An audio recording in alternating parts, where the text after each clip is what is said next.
Seriously, it's so hot. I need to like turn on a fan, but the fan makes so much noise that I can't speak into the camera and you hear me because it's so hot. It's so hot. I need ice. I need a fan. I need ice. I need air conditioning. It's bad for the environment. And sex scene. Sex scene, I still don't know how to refer to this. I mean, it's a sex guide. Oh, of course, noise.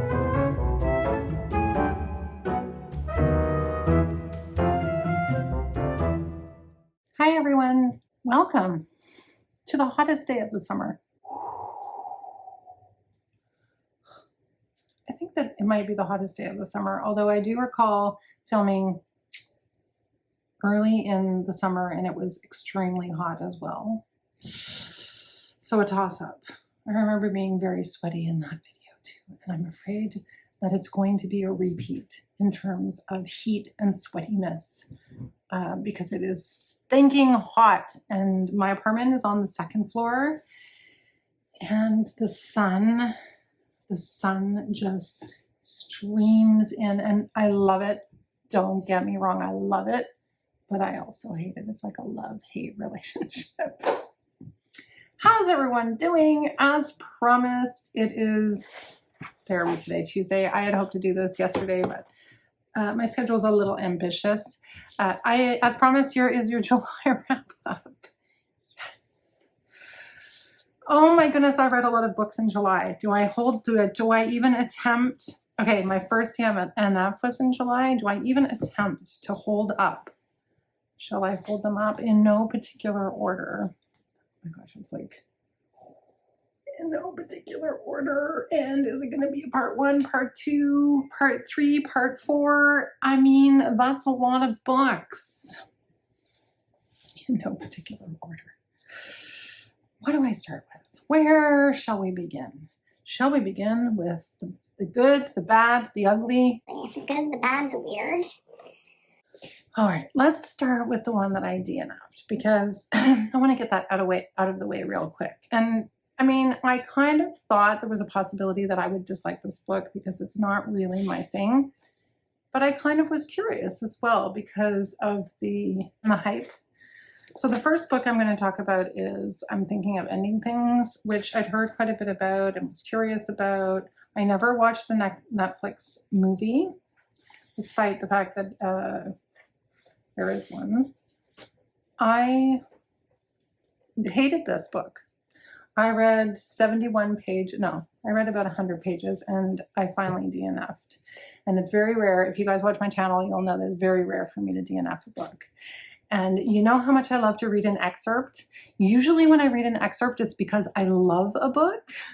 This time I'm going to read you an excerpt to show you why I would DNF a book. So here we go. Here is exactly why I DNF'd this. Like when I got to this passage, I was like, I just cannot read any more of this book. I think what I want is for someone to know me. Okay, so this person is talking about what they want out of a relationship. I think what I want is for someone to know me, really know me better than anyone else and maybe even me. Isn't that why we commit to another? It's not for sex. If it were for sex, we wouldn't marry one person. We just keep finding new partners. We commit for many reasons, I know. But the more I think about it, the more I think long-term relationships are for getting to know someone.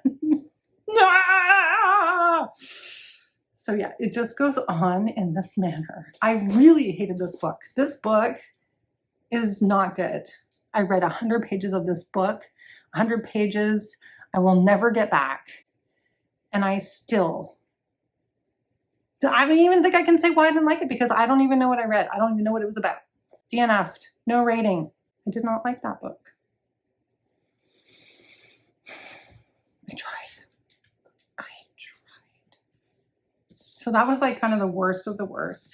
I read a lot of really good books this month. I had a really good reading month. I read a lot, but I did have a couple of doozies. The other one that I was extremely disappointed by, and I mean, I really was quite disappointed by, is Burnt Sugar Burnt Sugar was longlisted for the Women's Prize, and I was really curious to read this book. You'll know that because I talked about it A, in a book haul video, and B, in my TBR. I think I talked about it twice in my TBRs because I didn't get to it originally, I think in May or June, and then it got pushed to July.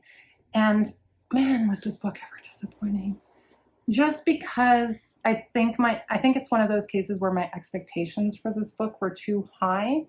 So it's a story about a relationship between a mother and a daughter, and the mother has the beginnings of Alzheimer's or dementia, and the daughter is put into the position of having to care for the mother. But that's not really what the story is really about, actually. The story is, and that's how it's pitched, the story is actually more about the woman's life and kind of being mistreated by her mother earlier in life. And I don't know, it had a funny narrative. Like the narrative was kind of hinting at the problems without explaining what the problems were, if that makes sense. And then the daughter, I don't know, the daughter behaves in ways in this book that were really hard for me to relate to, that I don't think I could see myself, like, I don't know, I just couldn't really relate to the main character who was telling the story of this book, despite the fact that she had issues with her mother.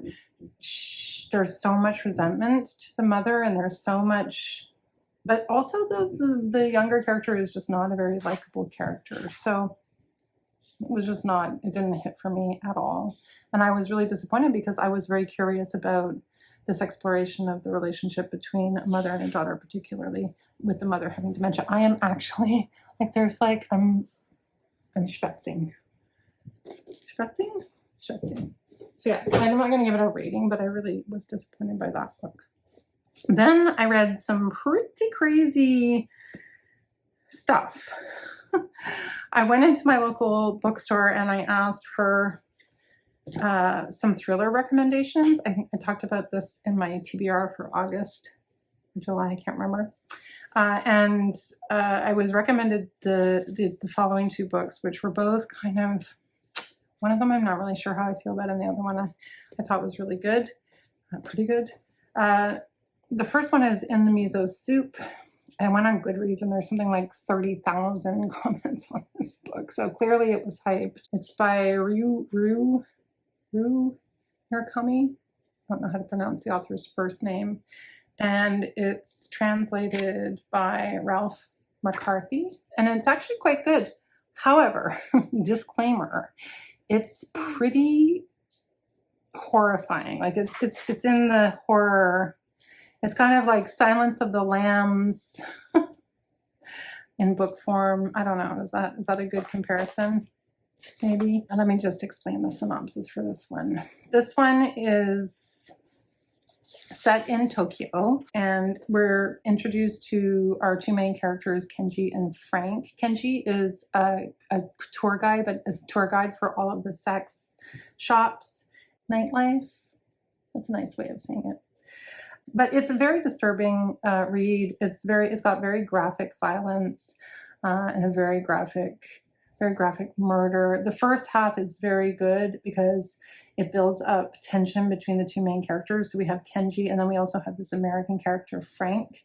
And Frank is a very odd character, and he's hired Kenji to show him around the Tokyo nightlife. But what is interesting about this story, if you can stomach it, and so be forewarned, because it really is highly, highly disturbing.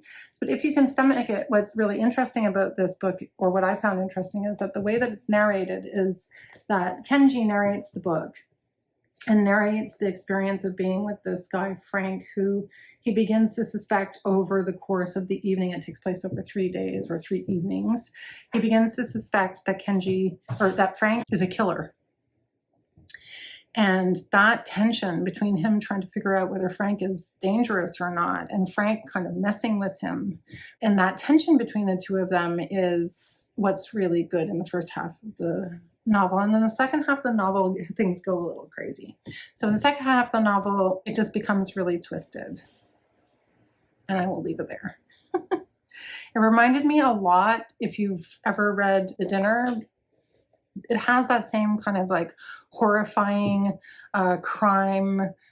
How can human beings behave in such horrifying ways feeling to it? The other thing that I really liked about that book, and I can't really rate it because it's kind of its own unique thing, but the other thing that I really liked about that book is that it did, in parts, talk about Japanese culture, Japan never having been occupied by another country. And there's all these sort of different small bits in the book that talk a little bit about Japanese culture and history, which I found interesting. Within a really scary, horrifying horror. And the other thing is that this very sick story is narrated by this guy Kenji in this very normal way, like just as a tour guide would narrate. So that I thought was also interesting. So it's really like from the observer, even though Kenji's a part of the story, he explains everything in a very matter-of-fact way. And then the next book that I read was 3 by D.A. Mishani, who is an Israeli writer. It's translated by Jessica Cohen, and it's an excellent translation. And I enjoyed this book more than I thought I would. I'm not sure if I would classify it as a thriller per se, because I mean, I guess it's a thriller.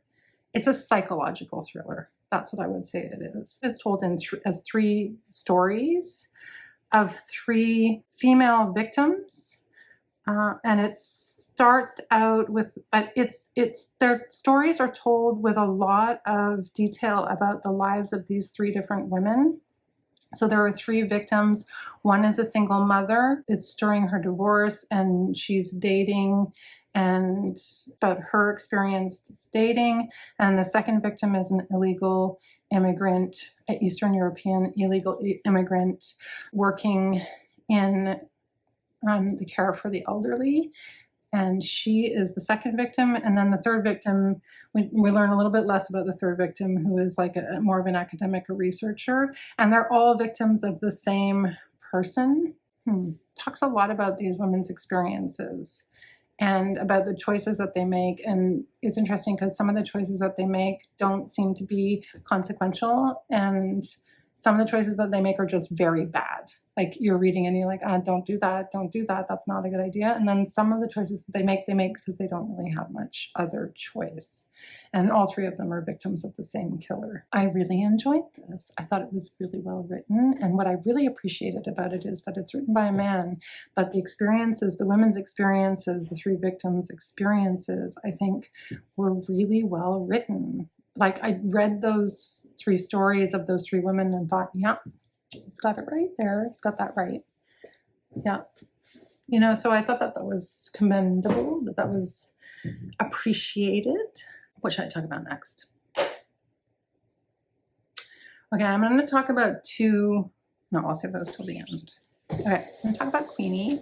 Candace Carty-Williams tells the story of Queenie, an extremely lovable protagonist character. She's 25 years old. She's Jamaican British, and it's really about kind of the aftermath of her breakup with her long-term white boyfriend, Tom. Wonderful read. It's been compared to Bridget Jones's Diary, but I don't think that that's fair because it's quirky and everything, but it's much more complex and deeper than Bridget Jones's Diary in the sense that, you know, it deals with all of the things that you would expect the story of a 25-year-old Jamaican British woman having kind of a life crisis, like her life is falling apart, she's falling apart a little bit. Things like race, self-doubt. There's a lot in here about self-doubt, about dating, anxiety, female friendships, work friendships,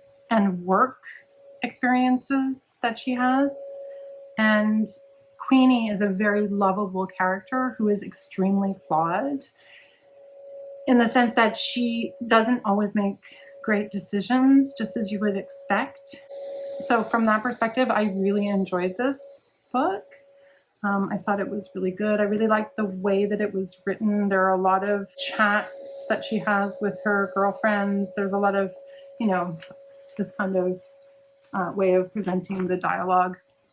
and a lot of email exchanges. And it was a really nice, fun read. I really enjoyed it. I know that it's been talked about on YouTube and lots of people like it, and it's been well reviewed. Then, this is so exciting, I reread The Picture of Dorian Gray, which on a reread stands up to the test of time. Such a good book, so creepy, and so interesting to think about what the experience must have been like for Oscar Wilde to be writing at that time. And also I thought a lot about Oscar Wilde and his life and the experiences that he had, that he was jailed, being gay at that time, and how much Dorian is a character that represents in part everything that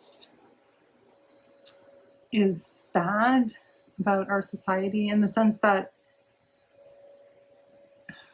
he's so hedonistic, right? So, and then I think that there's a link to be made between being gay and being hedonistic, or maybe I'm just reading that into it. And then so it leads you down the path of, Oscar Wilde was very, the theme of self-loathing. He also had issues with his own, he had his own demons. And I think that it really shows in the writing of The Picture of Dorian Gray. And I thought that was really interesting. It reminded me that I was at a party once talking about how much I loved this book. I was at the party when I was in high school, and I was talking to someone about it, and they were telling me the name of the French book that Dorian is given by Lord Henry. Lord Henry gives him this French book, and the book is called Against the Grain. So I think I don't know, maybe I'll read it. Anyway. And then there was a really funny joke between me and some friends where somebody posted this image of Paul Rudd. And then somebody texted me and they were like, oh, he must have a painting up in his attic somewhere. Okay, so for those of you who possibly do not know the plot story of The Picture of Dorian Gray, it's a very simple plot story. It's the story of a man who has his portrait painted by this artist Basil, and the name is Dorian Gray. And the painting he starts to realize that he is not aging, but the painting is aging, or the painting is reflecting the effects, the physical manifestation of the effects of his bad behavior. And he behaves increasingly badly in the world and does more and more and more and more terrible things. And the picture reflects all of that, but he remains beautiful and young. He doesn't age. So that's the premise of the story. It's amazing. Nothing else like it. Such a fun age, which I know that I'm a little late coming to. And the other one is Leave the World Behind. They both, in different ways, deal with class and race in America. This one is a thriller, and it's really well written. I really, really enjoyed it. It was really good. It's very creepy. Something weird is happening in the world. We never really find out what weird is happening, but it's very disturbing. And the class race issue is raised because a white family rents a country summer home from a black couple, and the black couple shows up unexpectedly because they can't go back into the city because the electricity is out, and they come to their home, their country home, to seek refuge or to seek safety. And then the couple is living with the white family for the remainder of the time of the book, where a lot of things unravel. And it's really interesting, the dynamics that are explored there in that scenario. Really good. Highly recommend. Definitely pick it up. Super good read. Very well written. And then Such a Fun Age, I don't think I need to say too much about, because I think it's been really well covered on BookTube. Did I like it? Yes, I really liked this book. I thought it was really, really good. I really had kind of a problem with the male character, and I really had a problem with the way that he behaved, and I think that I was supposed to. It's a story of a babysitter nanny who's Black and gets accused of kidnapping a white child by a security guard in a very high-end grocery store. And it's really about the fallout from that. And a couple of other instances, the argument between herself and the security guard gets videotaped, and then the tape gets leaked. And it's about the conflicts between her and her employers who are white, and also the conflicts between her and her new boyfriend who is white, who videotaped her at the grocery store. And I think that's all I'm going to say about it. It's a very good read, really interesting, but I have some issues with the way that the white boyfriend was kind of okay in his racism stuff was okay, and the white woman's wasn't. I don't know if it's fair for me to say that, but was kind of my impression, and that was kind of something that I had an issue with. So I don't know, maybe I'm missing something and I need to go back and really think a little bit harder about it. But yes, I would definitely recommend this one as well. So now on to the two that I really loved, my two new to me authors. It's so exciting when you discover a new author. So the first one I'm going to talk about, you guys already probably know if you watch my vlog. I picked up 13 Ways of Looking at a Fat Girl in one of our used bookstores, and I think I have that shopping video. You can link to it here. This book is so good. It's very well written. It's really the commentary in this book, the stories in this book. There are 13 stories, but they're all really linked together by the main character, Liz, who's our protagonist or main character. And she starts out as an overweight young teenager. And then throughout the book, as she grows up, there's an exploration of her relationship with her mom, an exploration of how society kind of sees her, how she sees herself as a teenager. And then at one point, she decides she's going to lose weight, and she loses a ton of weight. So we kind of have skinny Liz in the second half of the book, and she's just like really very unhappy, she's almost tortured herself to be thin.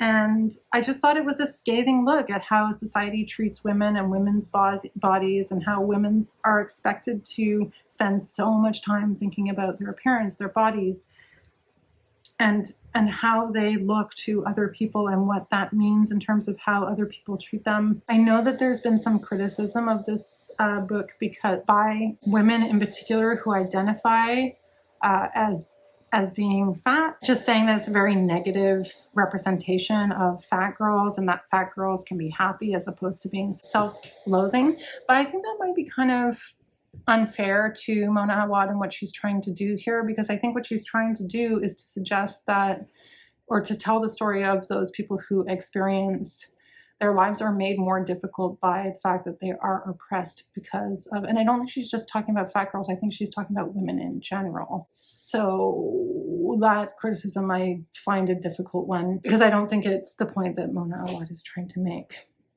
So I think what she's trying to show is more of the way that society impacts women, and it was fantastic. For a debut novel, it was amazing. And it led me to Bunny, which is now going to lead me to All's Well, I'm sure of it, as soon as it comes out. Looking forward to that one. And finally, because I know that my videos are long and I tend to babble, I'm trying to keep it short and sweet. I need to get to, my goal this year is to be more concise in my wrap-ups and in my, oh God, I'm sweating. Unsettled Ground by Claire Fuller. Claire Fuller, another fantastic new to me author. This is the story of Jeannie and Julius, 51-year-old twins whose mother Dot has recently passed away. She leaves to them the cottage that they grew up in and that they've lived in all their lives, except that they come to find that apparently she made a deal with the owners of the cottage saying that she's indebted to them, and they end up taking the cottage away from the twins, and really what happens to the twins after that and how they struggle to survive. Neither of the twins have jobs for health reasons. Actually, the male twin, Julius, does have a job, but it's like he gets He only gets work sporadically. Jeannie doesn't have a job, and they're both musicians. There are a couple of points in the story which are just really touching, and like they're obviously people who were capable and talented, but they weren't able to find their way in the world for a variety of reasons that you find out from reading the book. There are a lot of secrets that get revealed, and I don't want to give any spoilers. A lot of secrets get revealed through the course of the telling of the story of these two twins after the death of their mother. It was just very hard, very like hard on the heart. It was very sad, kind of heartbreaking. I was just really deeply touched by the characters in this book, in particular the character Jeannie, who's the daughter, as she tries desperately to survive and not just survive, but to try to maintain the life that they had before their mother suddenly died. Highly recommend. Shortlisted for the Women's Prize this year. Very curious to see if it might win. There's still a couple of books from the Women's Prize list that I haven't read yet that are on my TBR for this month. Transcendent Kingdom by Yagasi, and also How the One-Armed Sister Sweeps Her House by Cherry Jones. Yes, by Cherry Jones. And so I try to get those done before they make the announcement. So that'll be coming. So my friends, I'm going to leave you with that as my July wrap up. I know I talk a lot. I have lots of things that I want to say. And then I also talk a lot, and sometimes I don't say anything. Now I'm just blabbing. Okay, so if you like this video, give it a thumbs up. And if you don't like this video, maybe just keep it to yourself, yo. Bye.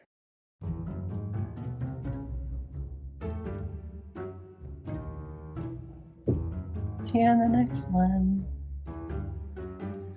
Oh, Lordy, it's so hot today. I can't even. Like, my hair's up. My face is like dripping. And I'm not even working out. Just sitting here in my very hot apartment. Okay, can she complain anymore about how hot it is? Ladies and gentlemen, this shelf. Oh my God, I think it's gonna fall over. Please don't fall over. Please don't fall over.